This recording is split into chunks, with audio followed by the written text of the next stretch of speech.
한국 경제 2위입니다. 그러면 한국 경제 1위겠죠?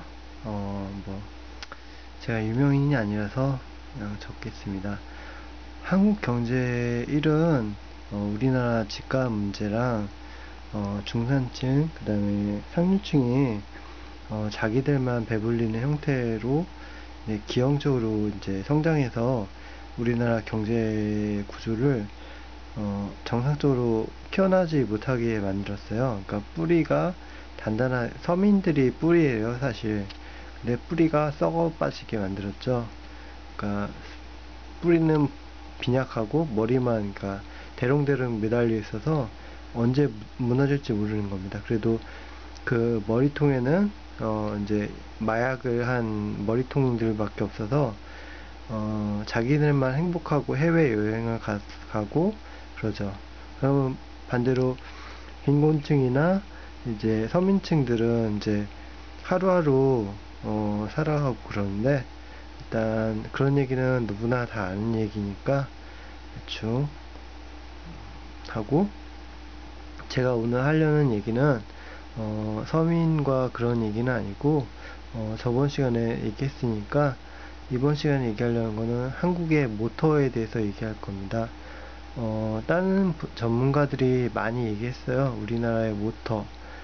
과연 이대로 되나, 뭐, 이렇게 뭐, 텔레비에서 막 자기가 마치 무슨 우리나라 대통령이라도 되듯이 얘기하는데, 그분들은 전문가고 돈도 많이 받고 교수로 하고 있으니까 뭐, 그렇게 한다고 해도 인정해 줘야겠죠. 저는 뭐, 교수도 아니고 하지만, 대충 얘기하자면, 이 말을 듣고 과연 우리나라 달라질지 모르지만, 대충 얘기한다면, 우리나라는 지금, 성장 모터가 없어요. 저는 박정희 정권이나 박정희 대통령을, 이렇게 뭐, 우상화하거나 우파나 그런 사람은 아니에요. 하지만, 우리나라는 박정희 정권이 들어서고 많이 성장을 이뤘다고 하더라고요. 그거는 우파나 좌파나 무시할 수 없는 문제고 모두 인정하는 문제죠. 근데 그래서 이제 삼성이라는 기업이 살았어요. 누구나 아는 이유죠. 대우나 현대, 뭐 금성인데 지금 LG죠. 그런 기업들이 그 당시에 만들어졌어요. 공격적으로. 그러니까 우리나라가 살기 위해서 그러니까 박정희라는 사람이 어떻게 보면 디자인한 거죠. 그 아랫 사람이 디자인했구나. 저는 뭐 그 사람 그분 팬이 아니니까 뭐 싫어하는 사람들은 뭐 굉장히 싫어하는데 저는 정치에는 관심이 없으니까 일단 그래서 아무튼 디자인을 했어요. 대통령 했으니까 뭐 존칭은 써야겠죠. 존경하는 인물은 아니고 아무튼 했는데 문제는 뭐냐면 20년을 디자인했어요. 제가 딱 봤을 때 박정희 정권이 디자인한 건 20년이에요. 지금 몇 년인가요? 지금이 30년이 지났습니다.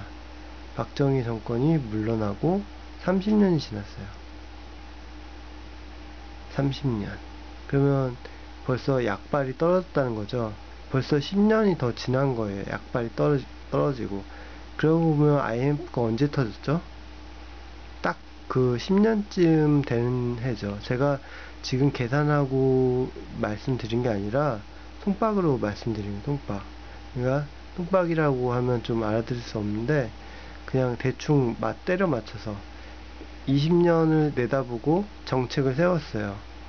정책이라는 거는 그래요. 그러니까 뭐랄까 하나의 정책을 세웠을 때 20년을 내다봐야 돼요. 20년을 내다보고 그 정책에 대해서 실효성을 따지고 나가야 되고 그 정책을 성공시켜야 되죠. 무조건. 정책을 실패시키면 20년 동안 괴로운 거죠. 그, 뭐 정책을 얘기하려는 건 아니고 뭐 박정희 대통령 얘기하려는 것도 아니고 제가 얘기하려는 거는 우리나라는 지금 어떻게 보면 그때 정권은 쿠데타죠. 쿠데타인데 20년을 봤어요. 근데 지금 상태도 쿠데타예요. 뭐가 쿠데타냐? 그러면 말씀드린 정치 정권이 막 바뀌어요. 맨날 민주당 했다가 뭐 저거 했다가 보수가 했다가 야당 했다 여당 했다 그 뭐 상관없겠지만 정치가 막 바뀌어요.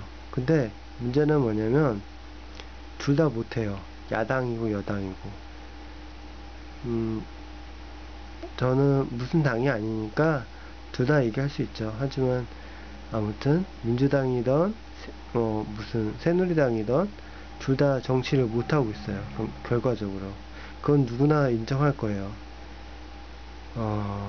그 얘기가 무슨 얘기냐면 20년 전에 우리나라가 이제 성장 동력을 얻었어요. 성장 동력을 얻어서 이제 지금까지 살았죠. 30년이 지났어요. 어떻게 보면 40년이 지난 건데 이제 힘이 빠질 대로 빠졌어요. 근데 문제는 뭐냐면 야당 여당이 싸우고 있어요. 계속 싸우죠. 그 이유는 박정희 정권과 뭐 김대중 정권과 막 싸우죠. 민주당이 독재 뭐 어쩌고저쩌고 저는 관심이 없어요. 앞서 말씀드린 것처럼 어, 저는 그렇게 생각해요. 그래서 나라가 개판 의문전이죠. 한마디로 해서 쿠데타나 마찬가지예요. 지금 정권이 없어요. 이놈이 따지면 저놈이 따지고 저놈이 따지면 이놈이 따지고 서로 통과 제리처럼 계속 물고 뜯고 서로 그래요. 누가 맞고 정이고 뭐 저는 그 중보도 아니고 아무것도 아니니까 말씀드릴 수 있어요. 지금 얘기하려는 거는 정치를 얘기하려는 게 아니에요. 정치를 떠나서 이 대한민국이란 나라가 서지를 못하고 있어요. 제대로 휘청이고 있는 거죠. 그 대표적인 게 집안 싸움이에요. 집안 싸움. 그런 정치적인 싸움. 그 다음에 또 한 가지가 뭐냐면 성장 모토가 없어요. 성장 모토가. 중국 시장이 열렸죠. 중국 시장이 열렸는데 이제 한국은 이제 빨아먹을 때 다 빨아먹었어요. 솔직히. 왜냐면 값싼 노동력 그걸로 한번 빨아먹었고 그 다음에 그걸로 어떻게든 빌붙어서 미국에 빌붙어서 빼먹고 다 빼먹었어요. 지금 미국 애들이 하는 얘기가 그 뭐지 무슨 뭐라고 하지 이름도 잘 모르겠네. 하여튼 그 사람이 얘기하는 것처럼 진짜 우리나라는 미국에 빌붙어서 빼먹고 다 빼먹었어요. 진짜 알맹이는 다 빼먹은 상태예요 지금. 솔직히 얘기해서 그래요. 중국도 마찬가지. 중국한테도 빌붙어서 빼먹고 다 빼먹었어요. 이제 약이란 약은 다쳤고 일본도 마찬가지예요. 이제 버틸 대로 버텼어요. 우리나라는 더 이상 뭐 다른 기술이 없어요. 왜냐면 IMF 때 한번 넘어가서 그때 뭐 힘든 것도 있었지만 우리나라의 비즈니스나 뭐 그런 게 이미 바닥을 쳤어요. 외국 나서 보면 알지만 한국을 인정해준 나라가 거의 없어요. 소프트웨어, 우리나라가 IT 강국이라고 하지만 외국 나가면 개망신 당해요. 그 이유가 우리나라 소프트웨어 하나 없고 OS 하나 없습니다. 그 이유가 남의 특허 베끼기 그런 것도 굉장히 문제지만 뭔가 이렇게 떠받쳐주는 모터가 없었죠. 그러니까 머리가 없어요. 서로 싸우기 바쁜 집안 싸움하기 바쁜데 누가 모터가 되겠어요. 더군다나 남의 아이디어를 베껴서 자기 걸로 만드는 도둑놈이 너무 많았어요. 그러다 보니까 빌 게이츠처럼 또는 스티브 잡스처럼 나서서 자기가 이 나라를 뭐 이끌듯이 IT를 이끌어서 주도적으로 만들 수 있는 사람이 없었어요. 단지 그냥 누가 잘못했다고 나가서 따지는 것만 하는 거죠. 남의 특허를 삼아서 자기가 배를 젓는 거죠. 그냥 키만 조작하는 거예요. 자기가 스티브 잡스나 빌 게이츠처럼 자기 스스로 만드는 게 아니라 단지 그냥 복사해서 뿌리는 거죠. 그러다 보니까 리더십도 없고 그냥 아랫사람이 일은 다 하고 그렇게 되는 거죠. 아무튼 저는 뭐 누구를 저는 기업가도 아니고 그 사람들보다 그 사람 발바닥 떼반도 못하는 사람일 수 있어요. 어차피 저는 그 사람들보다 능력이 없기 때문에 그 사람들을 욕할 수도 없는 입장이고, 제가 말하려는 거는 우리 한국은 이미 약이란 약은 다 썼고 이미 빌 붙을 건 다 붙었어요. 경제적으로 그렇고 사회적으로 그렇고 현재 경제 상황은 최악이에요. 최악. 체력도 최악이고 경제 상황도 최악.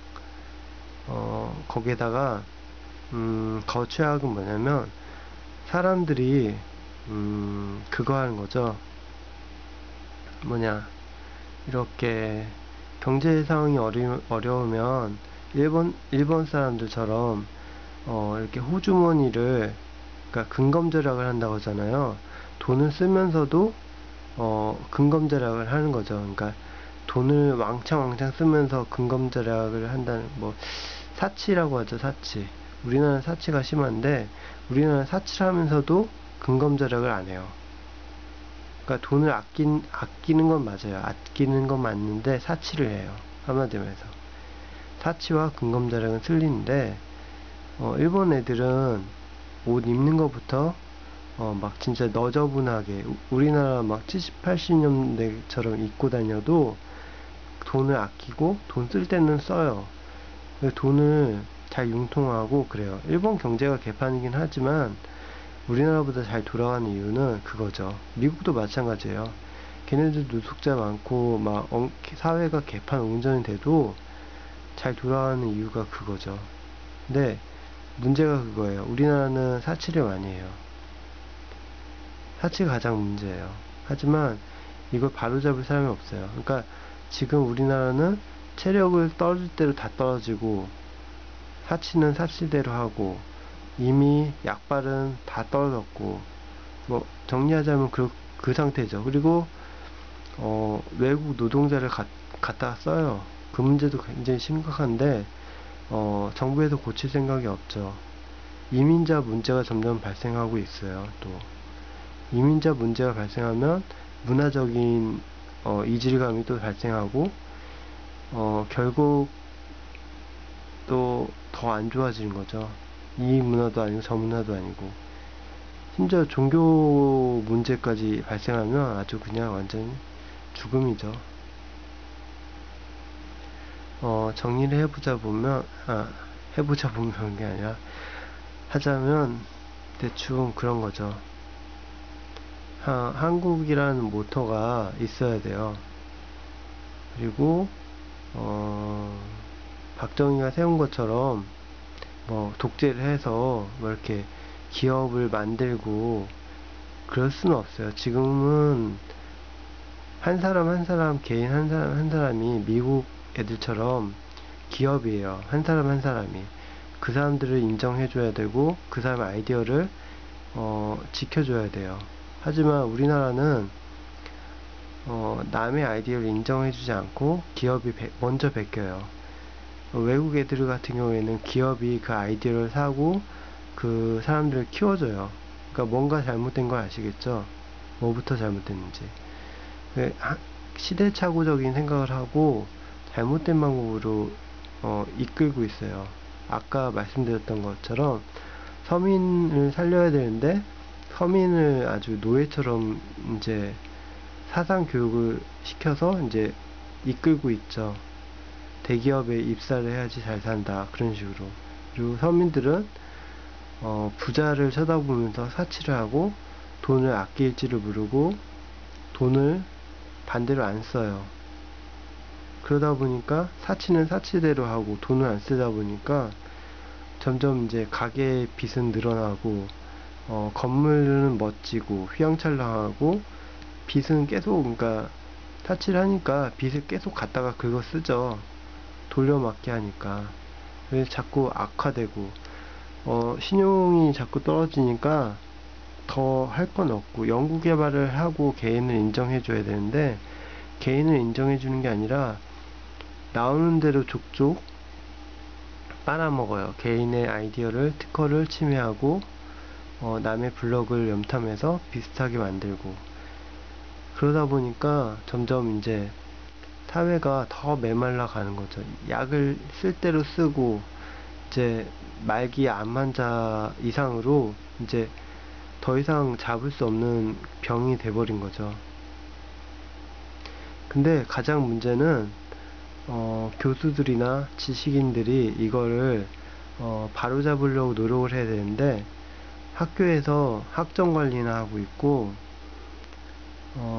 대학교를 입시 문제로 해서 교수가 돼서 이제 높은 인센티브를 받으려고 계속 조성을 하죠. 대학교를 나와야 된다, 뭐 좋은 대학교, 좋은 기업에 취직을 해야 된다, 그런 식으로 계속 사회적인 분위기를 잘못 만들고 있어요. 그래서 결과적으로 이제 썩을 대로 썩는데도 이제 외면하는 거죠. 덮어놓고 그 위에 또 이제 테이프를 딱 덮어놓고 괜찮다, 환자들한테 썩어 들어가고 있는데도 괜찮다고 하는 거죠.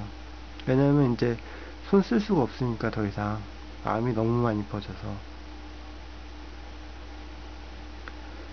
제가 진단한 겁니다. 대충 우리나라 경제에 대해서. 그러면 어떻게 해야 될까요? 이 문제를 어떻게 해야 될까요? 대부분 저보다 더 똑똑한 사람들이 더 잘 알 거예요. 어떻게 해결해야 되는지. 그분들이 해결책도 더 많이 내놓고 하는데, 저는 그분보다 더 똑똑해서 그런지 모르지만 해결책을 내놓으면 그분들이 제 아이디어를 카피해서 가져가더라고요. 그래서 솔직히 얘기해서 아이디어를 내고 싶은 생각도 없어요. 왜냐면 제가 벌어갈 수 있는 게 없으니까. 뭐 제가 아무리 또라이고 미치고 그랬다고 뭐 그냥 인정받지 못하는 사람이라고 해도 그건 아니라고 생각해요. 아무튼 제가 말씀드리고 싶은 거는, 일단 지식인층과 기업들과 정부가 합쳐서 좀 바른 생각을 해서 지금 컨셉에 맞게 제도 개선을 하고 사람들 인재를 이제 양성하고 해야겠죠. 그리고 아이디어도 개인한테 많이 사서 기업이 보유하는 게 아니라 개인이 보유해서 그 사람들을 키워주고 그래야겠죠.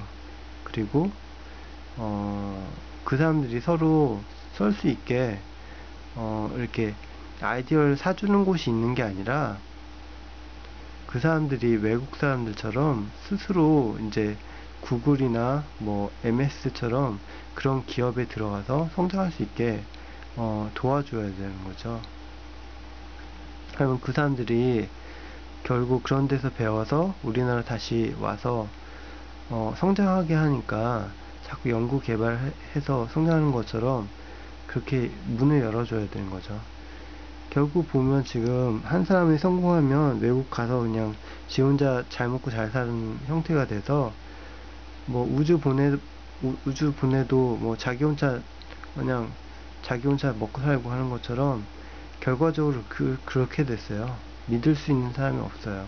다 도둑질 하니까 겉으로만 멀쩡하지 다 썩어 빠졌죠. 교육도 그렇고 누구 하나 서로 이렇게 내놓지 않잖아요. 그러니까 서로 내놓을 수 있게 만들어야 돼요, 판을. 새롭게. 그렇지 않고서는 어떻게 바뀔까요? 제도 개선하지도 않고, 그 교육자들이, 지식인들이, 자기들만, 자기 집, 그리고 자손들만 불려먹게 계속 디자인하면, 과연 이 나라가 어떻게 살까요? 계속 노예를 만드는데, 대학교 안 나오는 사람은 계속 밑에서, 굶어 죽고, 그렇게 살다가 죽게 만들어놨는데, 과연 누가 이 나라를 위해서 노력하고 살아갈까요? 행복하게. 가난한 사람은 행복하지 않게 만들었는데 어떤 바보가 행복하게 살까요? 결국 그거죠. 아무튼 그렇습니다. 그래서 우리나라 경제 부자들을 욕하는 것도 아니고 교수들을 욕하는 것도 아닙니다. 배운 사람들 욕하는 것도 아니에요. 그게 아니라 그 사람들이 자기들 행복하고 해외여행 가면서 놓아버린 이 나라의 꼴이 지금 그 상태인 거죠. 서민들을 챙기지 않고 그 사람들의 행복을 챙기지 않고 자기들만의 행복을 찾고 하다 보니까 결국 멸망하게 된 거죠. 부자는 더 인센티브를 더 주고 세금을 더 깎아주고 가난한 사람은 더 힘들게 하고 하니까 결과적으로 나라가 이렇게 되죠. 그러니까 자기는 연애하면서 사랑이라고 하고 딴 사람은 불륜이라고 하는 것처럼 가난하니까 사랑도 하지 마라 그런 식이고 부자니까 행복해야 된다 그런 식이고 계속 그런 거죠. 드라마를 봐도 부자들만 나오고 가난한 사람은 도둑질을 하고 가난하고 나쁜 놈이고 그런 형태로 사회 구조가 되니까 안 되는 거죠. 돈이 없어도 그 다음에 배우지 않아도 행복하고 얼마든지 좋은 삶을 살 수 있다고 계속 이렇게 가르치고 좋은 형태로 사회 구조를 만들면 저절로 사회가 건강해지고 가난한 사람도 그다음에 부자도 같이 살아갈 수 있는데 계속 부자를 위해서만 설계를 하다 보니까 계속 이제 지옥의 악마만 살아가는 거죠. 계속 밑에는 죽어가고 아무튼 그렇습니다.